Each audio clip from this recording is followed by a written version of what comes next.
사랑과 자비가 풍성하신 하나님 아버지, 하나님 그리스도를 통해 우리를 구원하여 주시고 성령의 거듭남의 은혜를 통해 아버지 앞에 하나님의 아들 딸로 삼아 주심에 진심으로 감사를 드립니다.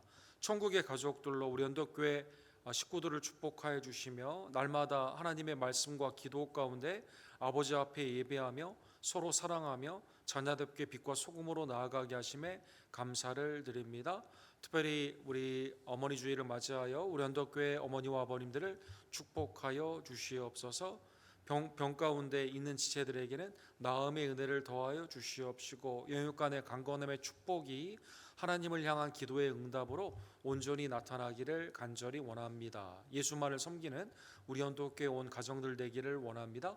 함께 예배하며 기도 가운데 나아가며 또 그리스도의 일 가운데 동역하는 복된 가정들 낼 수 있도록 주님 역사하여 주시옵소서. 오늘도 하나님의 은혜의 말씀을 통해 내 마음을 살펴주시옵소서. 회개와 감사와 순종 가운데 변화되기를 원하며 믿음으로 연약한 무릎을 일으키고 주님 앞에 전진하며 나아가는 나 자신을 부인하며 나의 십자가를 지고 주님을 쫓는 주님의 복된 제자들이 될 수 있도록 주님 역사하여 주시옵소서. 예수 그리스도의 이름으로 간절히 기도드립니다. 아멘. 하나님의 은혜의 말씀 일어나 먹으라. 우리 열왕기상 19장 1절에서 8절, 열왕기상 강의 28번째 시간, 우리 함께 하나님의 말씀을 상고하기를 원합니다. 우리 함께 한 절씩 교독합시다. 열왕기상 19장. 아합이 엘리야가 행한 모든 일과 그가 어떻게 모든 선지자를 칼로 죽였는지를 이세벨에게 말하니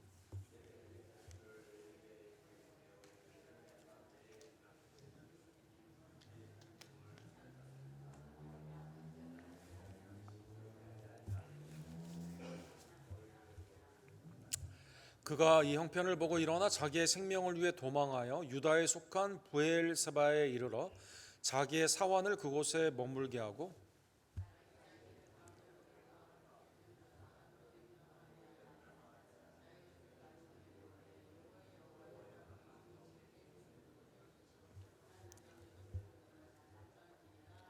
로뎀나무 아래에 누워 자더니 천사가 그를 어루만지며 그에게 이르되 일어나서 먹으라 하는지라.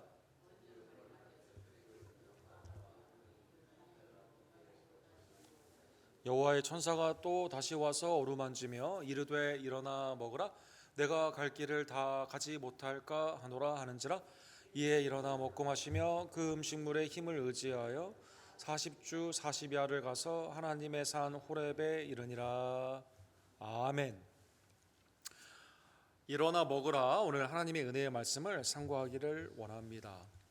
그 영국의 그 웨스트민스터 채플이라는 곳에서 오랫동안 사역을 하신 목사님 중에 이 마틴 로이드 존스라는 목사님이 계십니다.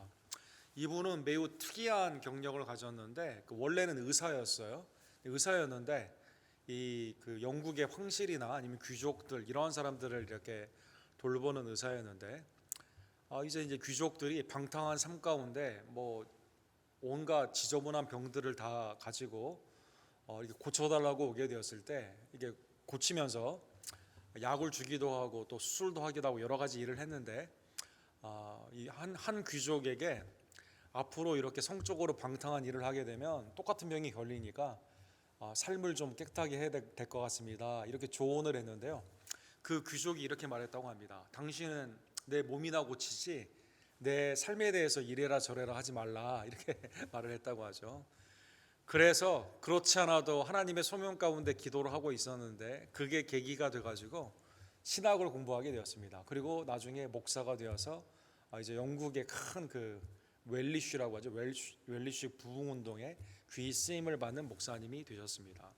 이분이 쓰신 여러 설교록도 많이 있고 책도 많이 있는데 이제 의사다 보니까 이분이 처음으로 쓴 단어가 있습니다. 여러분, 우리가 디프레션에 걸렸다, 뭐 공황장애라는 말도 하고 번아웃이라는 말도 하고 그 다음에 우울증이라는 말도 하고 이런 말 많이 하지 않습니까? 그런 것이 영적으로도 걸릴 수 있다라고 해서 이분이 처음으로 스피리추얼 디프레션이라는 그 책을 이렇게 쓰시게 됩니다. 영적 침체다라는 그러한 책을 쓰시게 된 것이죠.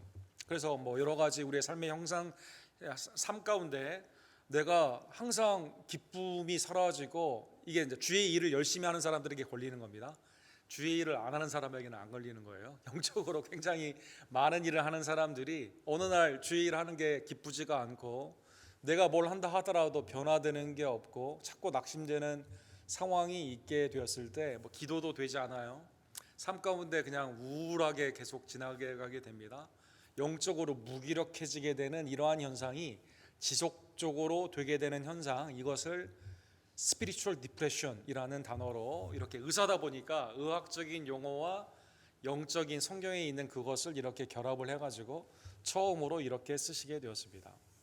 이분이 이제 그 영적 침체에 대한 하나의 예를 드는데 두 가지 예를 들죠. 하나는 이제 나쁜 예가 있습니다. 그 하나님의 불순종 가운데 있게 되면서 영적인 침체에 들어갈 때가 있는 거예요. 슬럼프라고 이 단어를 쓰게 되는데, 예를 들어 뭐 요나를 생각해 볼 수가 있습니다. 하나님의 말씀에 불순종하여 아예 결단을 하고 반대편으로 가게 되는 가운데, 이제 그가 물속에 들어가게 되었을 때 이제 비로소 하나님께 회개를 하게 되죠. 그래서 다시스가 아니라 느느웨로 가서 하나님의 말씀을 이렇게 증거하게 됩니다. 그래서 그 기간, 이 하나님의 불순종에서 순종으로 나아가게 되는 그 기간을 영적인 슬럼프다라고 말을 했습니다. 이건 좀 나쁜 예죠. 그런데 이제 주의 일을 열심히 한 사람들이 이게 결론적으로 침체에 빠지는 경우가 있다는 것이죠. 그게 이제 대표적으로 오늘 엘리야의 그 경우를 볼 수가 있습니다. 근데 이 경우도 이 현상적으로 생각하게 되면 물 속에 빠져 들어가는 그러한 거라고 합니다. 그 유명한 이분이 그 사파 가운데 쓴 그 그림이 있는데, 물 속에 쭉 들어가게 돼가지고 이게 누군가 나를 건져줘야만 되는데 내가 아무것도 할 수 없는 그러한 현상을 영적 침체다라고 말하게 되는 것이죠. 그러면 오늘 이제 엘리야가 대표적인 이 예인데요. 주의 일을 열심히 하고 또 왕성하게 결과도 나오고 또 그 가운데 기쁨도 있었는데, 갑자기 이게 이제 영적 침체로 가게 되는, 그러니까 일을 아예 안 하는 사람은 번아웃이 될 수가 없지 않습니까? 열심히 하는, 많이 하는 사람들이 걸리게 되는 그것처럼 오늘 좋은 주의 일을 많이 하는 사람들이 가질 수 있는 영적 침체에 대해서 수요일에 나오신 분들은 여기 해당될 수 있어요, 여러분. 그래서 여기에 대해서 함께 참고하기를 원합니다. 오늘 19장 1절에 보면 아합이 엘리야가 행한 모든 일, 그가 어떻게 모든 선지자를 칼로 죽였는지를 아내 이세벨에게 말했다, 이렇게 나와 있습니다. 뭐 우리가 지난주에 본 것처럼 어떤 현상이 있었습니까? 갈멜산에서 450 바알과 아세라에 있는 그 거짓 선지자들과 함께 하나님이 불을 내리심으로 말미암아 하나님의 살아계심에 엘리야 혼자 이거를 감당하게 되는 거죠. 하나님의 놀라운 역사가 갈멜산에서 이렇게 일어나게 되었습니다. 언제까지 머뭇머뭇거리냐, 하나님과 바알 사이에 머뭇머뭇거리냐라고 하게 됐을 때 백성이 주저하고 있죠. 답을 하지 못하게 됩니다. 그냥 불이 내리게 되니까 백성들이 그때야 하나님의 살아계심을 이제 깨닫게 되고 엘리야의 말에 순종을 하게 됩니다. 그래서 엘리야가 이 바알과 아세라의 선자를 죽이라고 하게 되었을 때, 그때 아합과 이세벨이 데리고 있었던 궁중의 그러한 거짓 선지자들이죠. 이렇게 이 사람들을 죽이게 된 겁니다.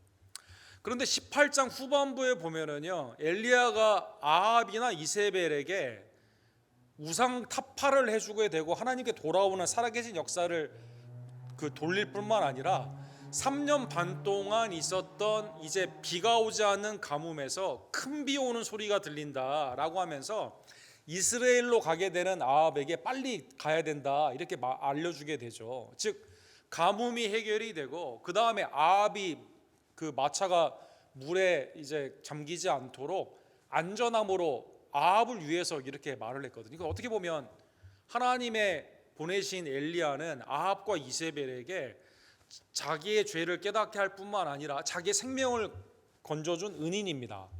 근데 그건 다 빼놓고 예를 들어 18장 41절과 42절에 보면 올라가서 먹고 마시소서 큰 비 오는 소리가 있나이다, 이렇게 말하거든요.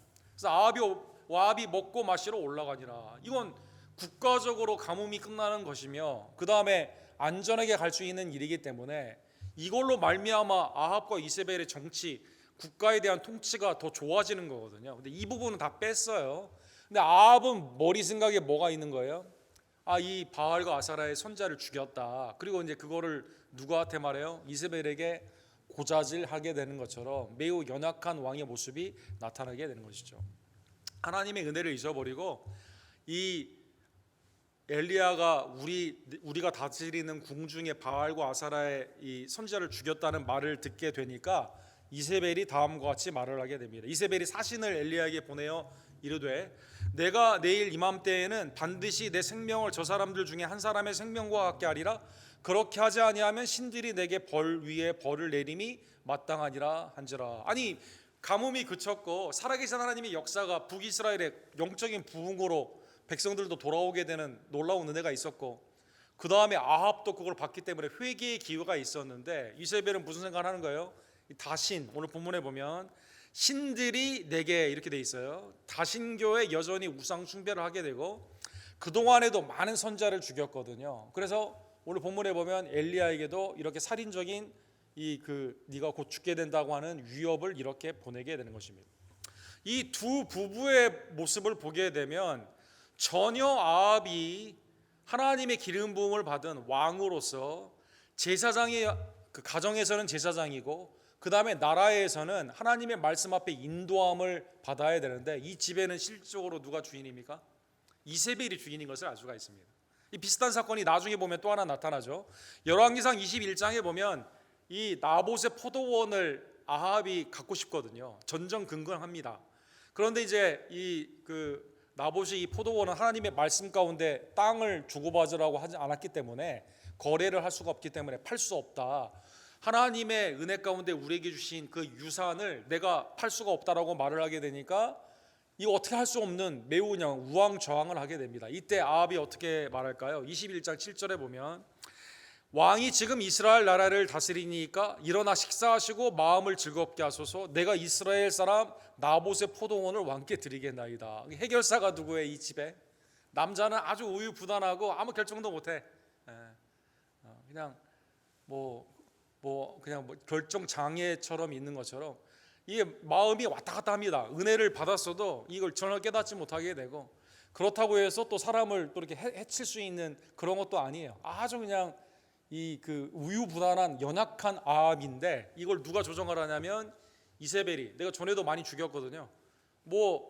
왕으로서 이 사람은 시돈과 두로의 우상을 섬기는 사람, 그 왕의 딸 아닙니까? 그러니까 두려워할 게 없는 거죠. 우상을 섬기니까 하나님의 말씀에 대한 경외감이 전혀 없거든요. 자기 마음대로 그냥 죽여도 된다고 생각하는 거예요. 이방인의 왕들은 그렇게 하는 거거든요. 당연히 국가에서 달라고 그러는데 안 줘? 이렇게 말하는 거거든요. 그래서 이 아합이 이렇게 주도적으로 엘리야를 죽이기를 원했다는 것입니다. 역대하 22장 2절에 보면 왜 아합과 이세벨이 당대 신구약에서 최고의 왕과 왕비로서 왜 최악인가를 알 수가 있습니다. 조직적으로 우상들을 섬기게 하기 위해서 이 인하우스라고 하죠. 인하우스 프로핏, 이 왕궁에 아예 우상을 섬기는 수백 명의 선지자들을 두었습니다. 선지자들을 학살을 하고 믿는 자들을 괴롭혔습니다. 그 다음에 이제 백성들을 괴롭히고 전쟁을 일으키고, 그 다음에 남유다의 여호사밧과 같은 사람과 더불어 계속 전쟁을 일으키기를 원하고 또 나봇을 죽이게 되는 그러한 죽임 가운데 있었죠. 그 다음에 이제 남유다까지도 더럽힌 왕이기 때문에, 왕과 왕비이기 때문에 성경에서는 최악으로 봅니다. 예를 들면 역대하 22장 2절에 보면 아하시아가 왕이 될 때 여호사밧의 아들이에요. 42세라 예루살렘에서 1년 동안 다스리니라. 그의 어머니의 이름은 아달랴요 오브리의 손녀였더다. 아달랴라는 사람은 아합과 이세벨의 딸입니다. 딸. 그러니까 이 딸을 이 집안에 결혼을 시켰어요. 그래서 이 집안의 감으로 말미암아 이 아달랴가 아예 그 집안에 있는 사람들을 나중에 다 죽이게 됩니다. 그래서 여호사밧, 여호람, 그 다음에 아하시아, 이 집안이 다 이 북이스라엘 아합과 이세벨로 말미암아 더러워지게 되고 하나님을 경외하지 않고 우상을 섬기는 일로 나아가게 되는 그러한 모습으로 나아가게 되는 것이죠. 그래서 오늘 본문에 있는 이세벨이 엘리야를 죽이기를 원하게 되면서 엘리야가 오늘 본문에 보면 바로 방금 전에 어떻게 했어요? 이 수많은 수백 명의 거짓 선자들과 함께 1대 850으로 해서 이기지 않았습니까?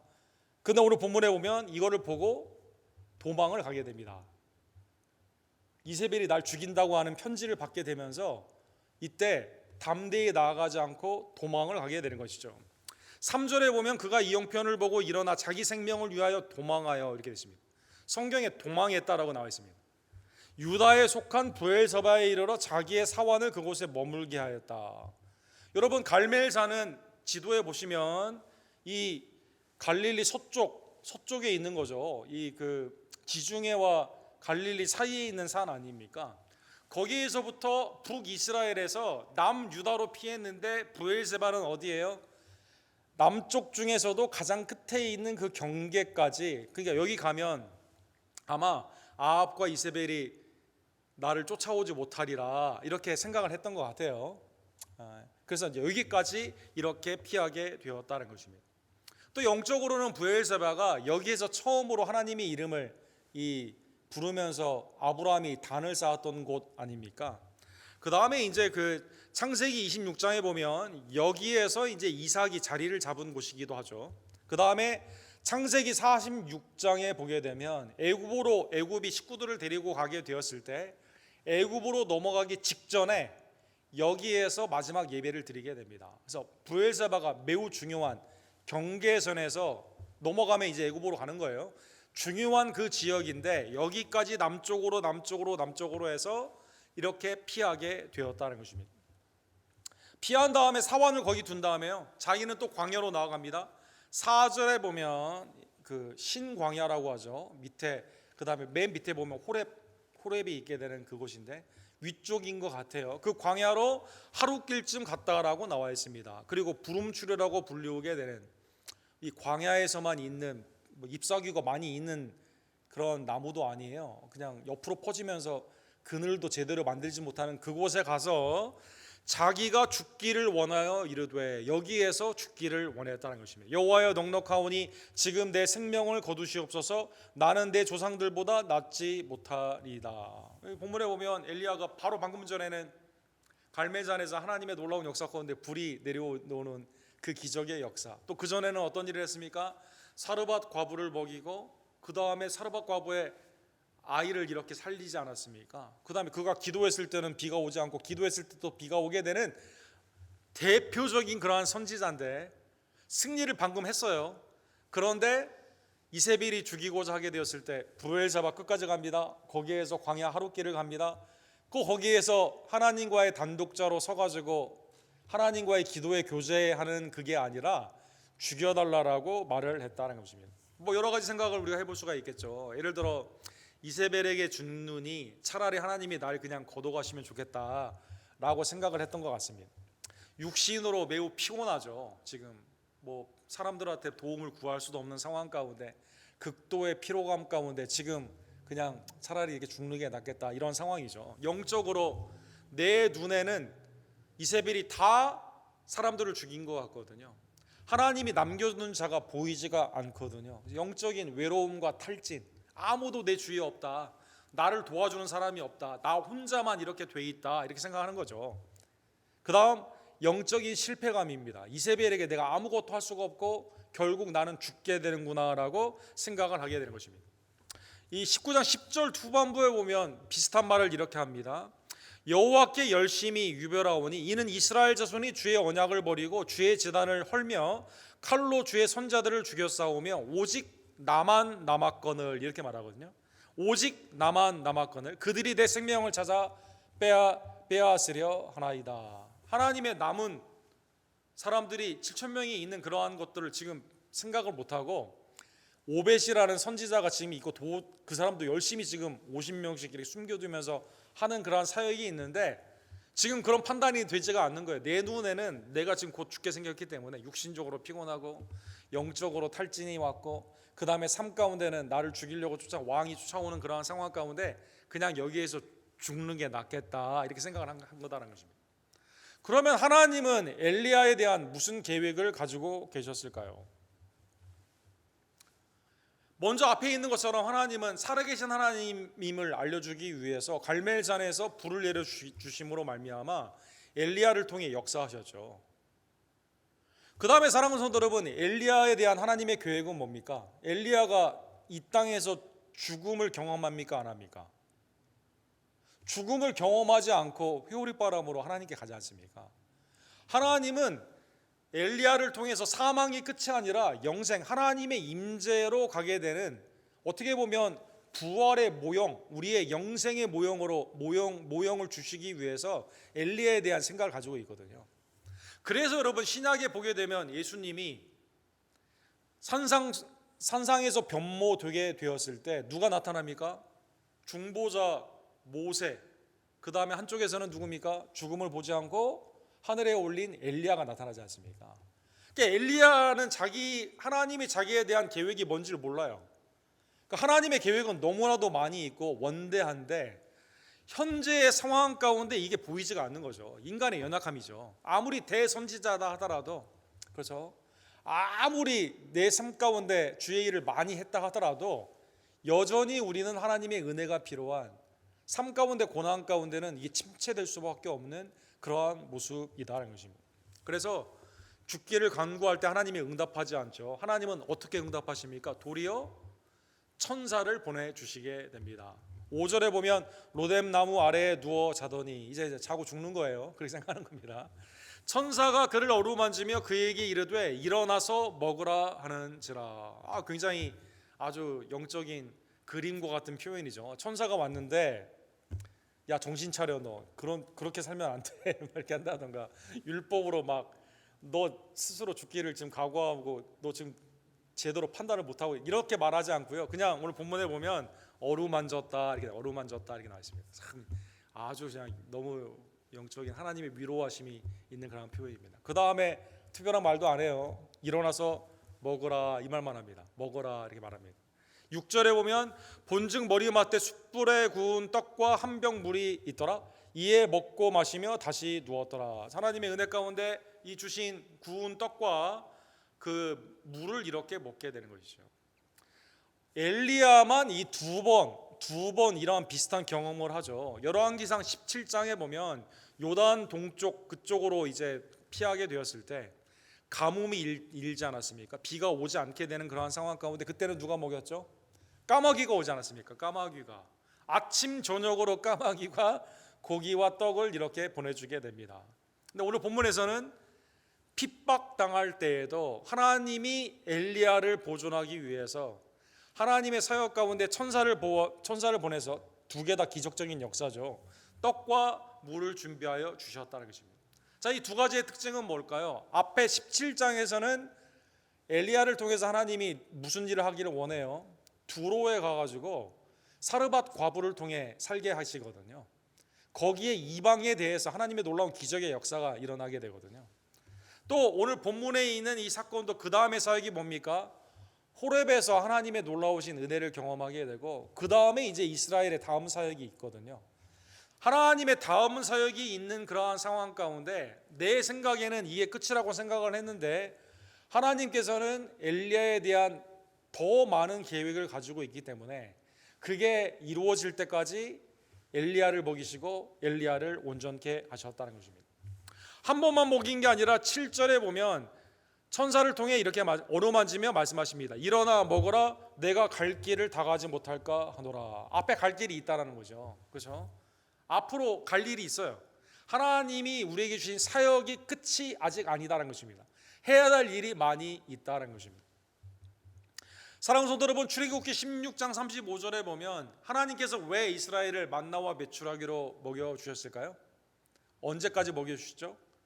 가나안에 들어가기까지 먹여주시게 됩니다. 사랑하는 성도 여러분, 그래서 남은 그 사역이 있는 동안에 이스라엘이 하나님의 양식을 통해서 먹는 거 걱정을 하지 않고요, 하나님의 은혜 가운데 사역으로 제사장의 나라로 나아갈 수가 있었다는 것입니다. 사람이 사는 땅에 이르기까지 이스라엘 자손이 40년 동안 만나를 먹었으니 곧 가나안 땅 접경에 이르기까지 그들이 만나를 먹었더라. 하나님이 계획하신 그것이 마칠 때까지 하나님의 택한 족속, 하나님의 택한 종들에 대해서 자신의 눈에는 이게 육적으로 보이지가 않지만 하나님께서는 우리를 어루만지시고 우리에게 먹을 것을 공급하시며 그 일을 마칠 수 있도록 힘과 능력을 허락하여 주신다라는 것입니다. 그래서 오늘 본문에 보면 이 힘을 가지고 오늘 본문 8절에 보면 하나님께서 금방 죽기를 원했던 이 엘리야가 힘을 얻게 됩니다. 이에 일어나 먹고 마시고 그 음식물의 힘을 의지하여 40주 40야를 가서 하나님의 산 호렙에 이르니라. 그렇죠? 하나님의 성산, 그렇죠? 홀리 마운틴 호렙에 가게 된 거죠. 40일 동안, 아니 방금 죽겠다고 한 사람이 무슨 마라토너도 아니고 어디서 그 힘이 나왔습니까? 오늘 본문에 보면 하나님이 공급하시는 그 은혜, 그렇죠? 음식물의 힘을 의지하여, 그렇죠? 육신이 피곤한 상황 가운데 이게 영과 육을 나눌 수가 없는 상황에서 육신의 피곤함 가운데는 자꾸 낙심되는 일이 있고 막 자꾸 영적으로도 힘이 어려워지거든요. 그래서 하나님이 먼저 음식물을 통해 어루만져 주시고 새 힘을 주셔서 호렙산에 이르게 하셨다는 것입니다. 오늘 본문에 보면 호렙산을 하나님의 산이다 이렇게 말씀하십니다. 하나님의 산이다, 그렇죠? 하나님이 호렙산에 왜 명산, 성산, 하나님의 거룩한 산, 하나님의 산이라고 했을까요? 여기에서 사랑하는 성도 여러분 누구를 불러주시죠? 출애굽기 3장에 보면 이 떨기나무 그 불 가운데서 모세야 모세야 부르지 않습니까? 모세를 중보자로 불러주시게 됩니다. 출애굽기 17장에 보면 여기에서 어떤 일이 일어납니까? 호렙산 밑에 있는 그곳에서 반석을 치게 되었을 때 물이 나오게 됩니다. 출애굽기 19장에 보면 호렙산은 무슨 산입니까? 신의 산이라고도 불리우는 산인데 여기에서 모세가 뭘 받았습니까? 십계명을 받은 산이다라는 것입니다. 즉 예외, 왜 굳이 하나님이 여기까지 보내주실까요? 엘리야는 하나님이 누구인가를 너무 잘 알고 있죠. 구약에 있는 선지자나 그 역사를 너무나 잘 알고 있죠. 여기에서 엘리야를 향한 새로운 소명의 사명을 향한 새로운 소명을 주시기 위해서 하나님께서 힘을 주시고 거기에서 불러주시며 이제 이스라엘과 아람과 그곳에 있는 왕들에 대한 기름 부음, 그 다음에 그 후계자인 엘리사를 세우게 되는 그 일 가운데 하나님께서 새로운 사명을 맡겨주신다는 것입니다.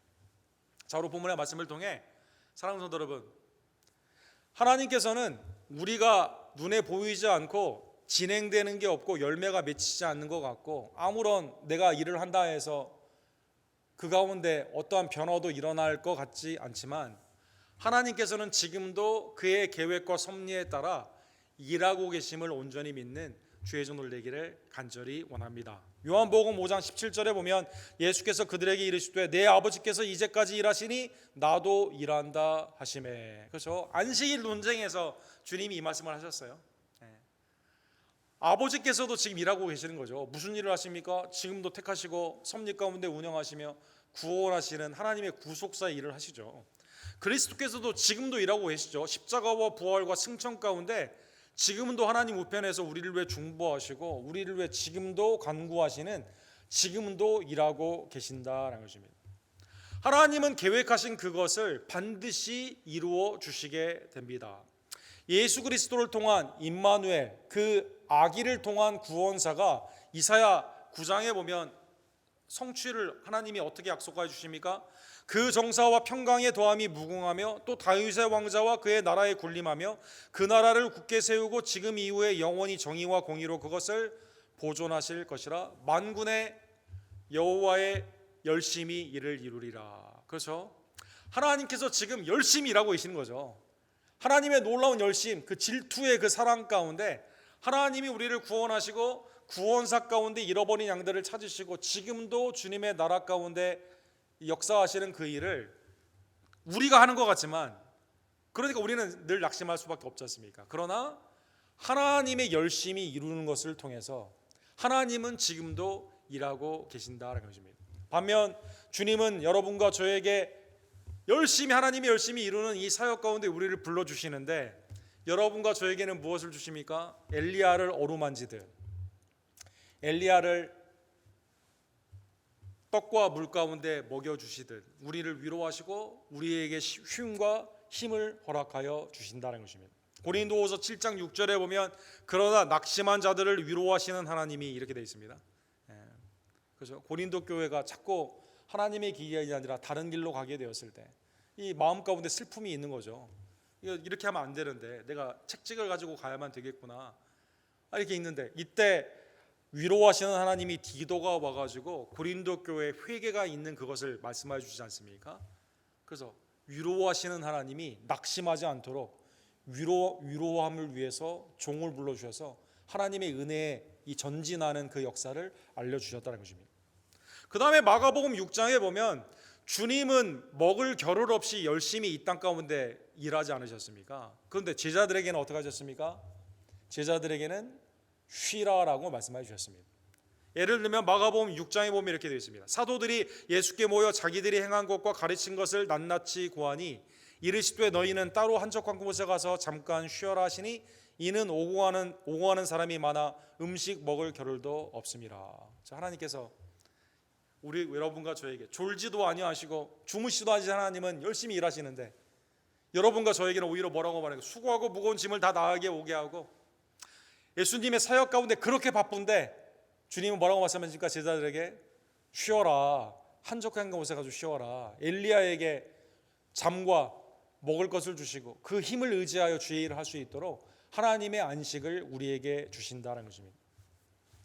그래서 오늘 본문의 말씀을 기억하며 혹시 아까 그 그림처럼 물속에 빠져들어가는 것 같은 야 나는 혼자인 것 같고 아무런 나의 삶 가운데 주님의 일을 열심히 한다 하더라도 변화가 없고 열매가 없다 하더라도 영적으로 내가 기도도 되지 않고 침체에 빠져 있다면 오늘 엘리야를 통해 주신 하나님의 동일하신 은혜가 엘리야와 성전과 같은 우리에게도 하나님의 일을 할 때 반드시 힘과 위로를 주심을 다시 한번 깨달으며 주님을 의지하는 주의 손을 내기를 간절히 원합니다. 이사야 40장 31절에 보면 지금 남유다가 멸망하고 있는 상황 가운데 어떠한 희망도 보이지 않고 다 영적으로 무기력한 상황 가운데 주님이 이렇게 말씀하시죠. 우리 다 같이 읽도록 하겠습니다. 이사야 40장 31절 오직 여호와를 앙망하는 자는 새 힘을 얻으리니 독수리가 날개치며 올라감 같을 것이요 다른 질발하여도 곤비하지 아니하겠고 걸어가도 피곤하지 아니하리로다. 그렇죠? 하나님이 주신 음식 가운데